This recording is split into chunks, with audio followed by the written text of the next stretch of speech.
سرد خانے میں رکھنا یہ اچھا فعل نہیں ہے، کیونکہ جس طرح عام انسان کو تکلیف ہوتی ہے اسی طرح میت کو بھی تکلیف ہوتی ہے۔ اگر عام انسان سرد خانے میں چلا جائے تو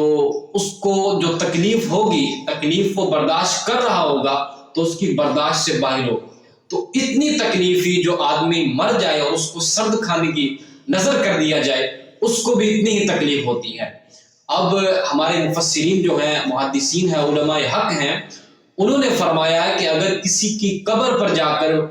بول و براز کر دیا جائے، یعنی پخانہ کر دیا جائے یا پیشاب کر دیا جائے یا اس کی قبر پر چلنا شروع کر دے، تو اتنی تکلیف اس قبر والے کو تب نہیں ہوتی جب اس پر پخانہ پیشاب کیا جائے جتنی تکلیف اس مردے کو سرد خانے میں ہوتی ہے۔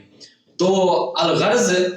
اس کا یہی ہے کہ مردے کو، جو میت ہے، اگر اس کو سرد خانے میں رکھیں گے تو اس کا جنازہ یہ لیٹ ہونا یہ بھی پایا جائے گا، تو بلا ضرورت شرعیہ جنازے کو لیٹ کرنا اس سے بھی میت کو تکلیف ہوتی ہے۔